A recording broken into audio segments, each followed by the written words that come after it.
Olá, pessoal, tudo bem com vocês? Espero que sim, viu? Na nossa aula de ciências de hoje, nós vamos partir da página 134, ok? Vamos acompanhar a letra com a tia? Animais invertebrados. Você se lembra de como denominamos os animais que não possuem coluna vertebral? Neste capítulo, vamos conhecer mais características deles, tá? E aí a gente vai para o Conversa Vai.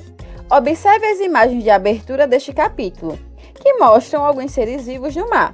Você acha que esses seres vivos são animais ou plantas? E aí, se vocês pegam para observar, tá? Essas imagens aqui da abertura do capítulo. Isso aqui, você acha que isso é um animal ou uma planta? E esse? E esses aqui? E aí, gente, o que é que vocês acham? Vamos dar continuidade para descobrir? Conversa vem. Você já assistiu a um desenho animado cujos personagens são invertebrados? Que moram no mar? Se sim, qual é o desenho? Como são os animais retratados no desenho? Desenhos aqui, tá? Então, vocês já assistiram algum desenho animado no fundo do mar? Então, quando eu era criança, eu adorava assistir o Bob Esponja. Então, lá no Bob Esponja, né, nós temos alguns exemplos de animais invertebrados. Então, agora eu quero que você pare para pensar aí nos desenhos que você assistiu. Desenhos que se passam no fundo do mar. Quais animais que tinham lá, tá? Aí vocês vão desenhar eles aí, belezinha? Muito bem, vamos lá. Acompanhe a leitura com a tia, tá? Animais invertebrados. A palavra vertebrado vem de vértebra, que é o termo utilizado para se referir a cada osso da coluna vertebral. Para nomear os animais que não possuem coluna vertebral, acrescenta-se o prefixo in, que significa negação ou posição, tá? Invertebrado, não tem vértebra, certo? Ao termo vertebrados, formando a palavra invertebrados, sem vértebras. A seguir, observe alguns exemplos de animais invertebrados. Aí a gente tem a esponja do mar, o caramujo e a libélula, tá? Olha só, gente, a esponja do mar nem parece um animal, né? Parece que é uma planta, olha que interessante.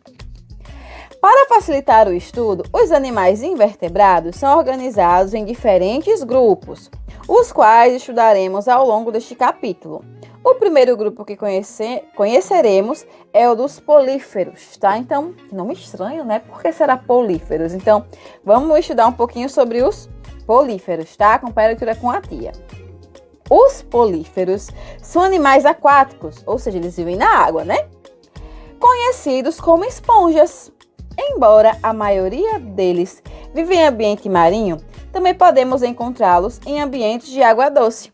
Esses animais têm o hábito de vida séssil, tá? E tem aí o que é que significa séssil, que vive fixo ao solo, a rochas ou a outras superfícies, sem deslocamento, tá? Ele fica lá, ó, presinho.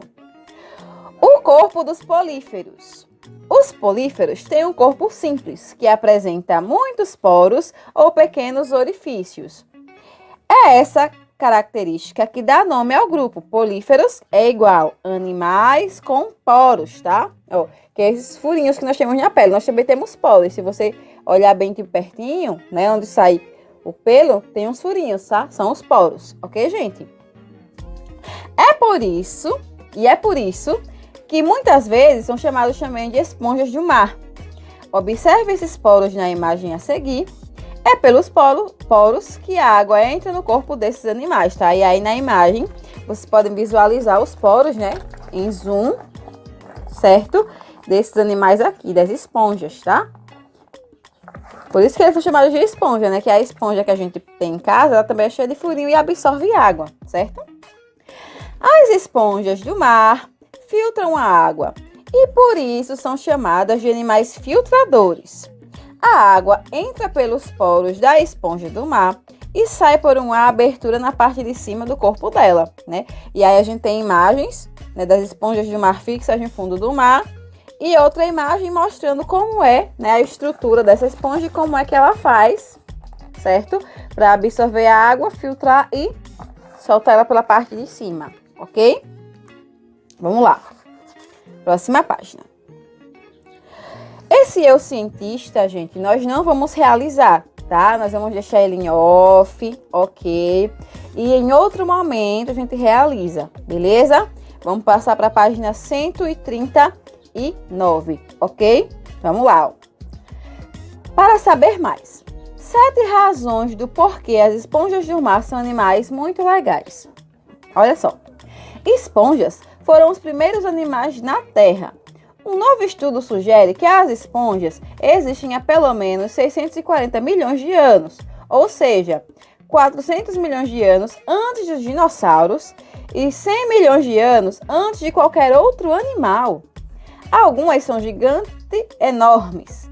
No Havaí, existe uma esponja do mar do tamanho de uma minivan. Olha só, gente, muito grande, né? São mais de 3,5 metros de largura e 2 metros de comprimento. Os biólogos marinhos acreditam que ela tem aproximadamente 2.000 anos. Seria, então, o animal vivo mais velho do mundo. Elas se regeneram. Se você despedaçar uma esponja, não faça isso. Em milhares de pedaços microscópicos, os pedaços vão se unir e se regenerar, formando várias novas esponjas. Elas podem ter um escudo químico para defesa.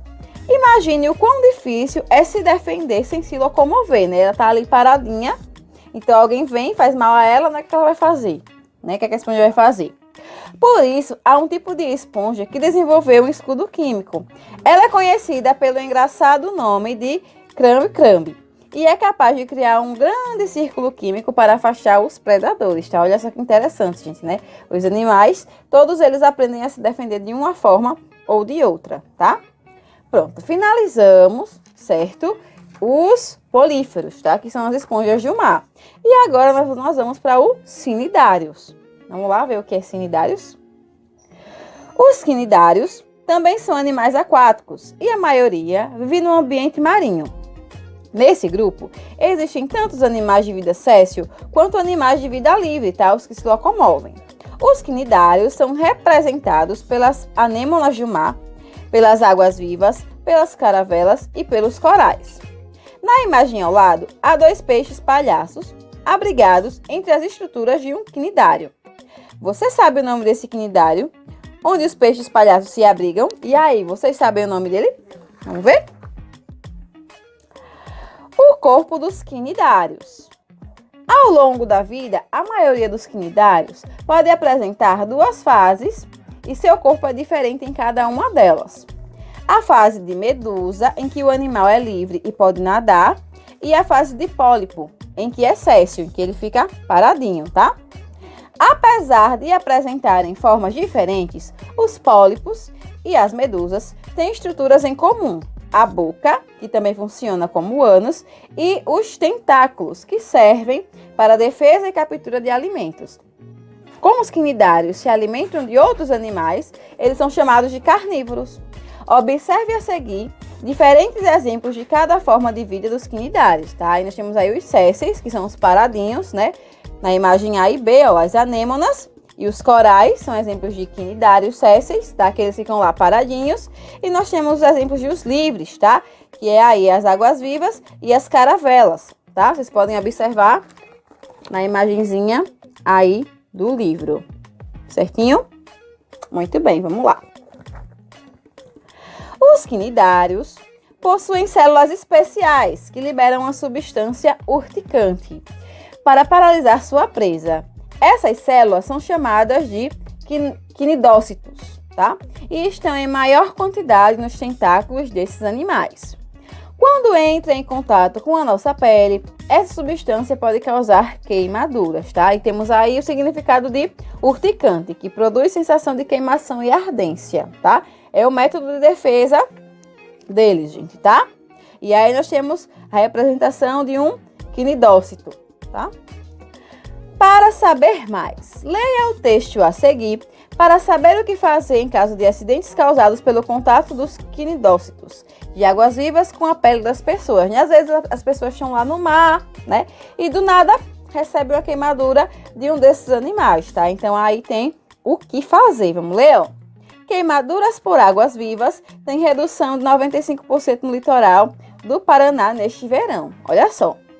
Os casos de queimaduras por águas-vivas no litoral do Paraná tiveram redução de 95% desde o início deste verão, no comparativo com a temporada passada, de acordo com os dados do Corpo de Bombeiro. O que fazer em caso de queimaduras? O Corpo de Bombeiros do Paraná orienta que, caso seja tocado por um desses animais, os banhistas usem a própria água do mar, vinagre ou soro fisiológico gelado para limpar o local, pois eles impedem que o veneno do animal siga entrando na pele e aliviam a dor. Uma dica é procurar um posto de guarda-vidas para ter orientações e também para passar o vinagre, que fica à disposição dos banhistas em borrifadores.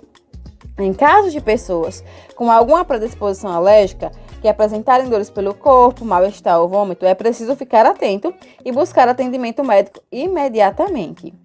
O que não se deve fazer se for queimado por uma água viva? Encostar na área afetada, pois pode queimar a mão e espalhar o veneno para outras partes do corpo. Jogar água doce no local, isso só irá potencializar a ação do veneno. E coçar e esfregar, tá? Então aí a gente vê algumas orientações caso aconteça, né, de se queimar com algum desses animais aí que a gente acabou de estudar. Vamos para a página 142, tá? Vocês vão responder essa atividadezinha junto com a tia. Olha só. Considerando os animais que você estudou até agora, observe as imagens e as dicas a seguir. E assinale com um X o grupo a qual cada um pertence, se é polífero ou se é quinidário, tá? Olha só. Possuem células especiais denominadas quinidócitos, né? Pelo nome quinidócitos, a gente já sabe que é o nome derivado de quinidários, né? Então aí, ó, são os quinidários. Então, segunda imagem, ó. Possuem muitos poros no corpo. Poros são os furinhos, né? Então, é o quê? Polífero, certo? A gente estudou que é a esponja do mar, né? Polífero, né? Tem os porozinhos, olha só, políferos, polos. Produzem substância urticante, né? Que é o que solta a substância e ela queima. A gente acabou de estudar que foi o quê? Os quinidários. Possuem a capacidade de filtrar. Políferos, né? Que tem os poros e eles filtram. A maioria possui uma fase de vida livre e uma fase de vida fixa, tá? Eles ficam livres durante um tempo e depois eles fixam, tá? São o quê? Os quinidários, ok? Pois bem, meus amores, agora vocês vão responder as fichas da página 77 e 78, que são para o conteúdo que a gente estudou, beleza? Não esqueçam de mandar foto para a tia, tá? E se vocês tiverem alguma dúvida enquanto estiverem respondendo ou do conteúdo, é só entrar em contato comigo, beleza? Beijo e até mais. Tchauzinho. Epa! Voltei pro nosso desafio, gente. Olha só, tá? Hoje, o que eu quero que vocês façam? Preste muita atenção. Vocês vão gravar um videozinho, certo? Falando um trava-língua, tá? Porque o trava-língua faz parte da cultura folclórica do nosso país. Então, vocês vão escolher um trava-língua, certo? Vão gravar um vídeo, postar no Instagram, marcar a escola. Quem me tiver no Instagram, marca a tia também, beleza? E se não tiver Instagram, pode mandar o vídeo pelo meu WhatsApp, beleza? Lembrem que vai juntar, tá, essas tarefinhas para pontuação de história e geografia, ok? Fico no aguardo do vídeo. Beijo!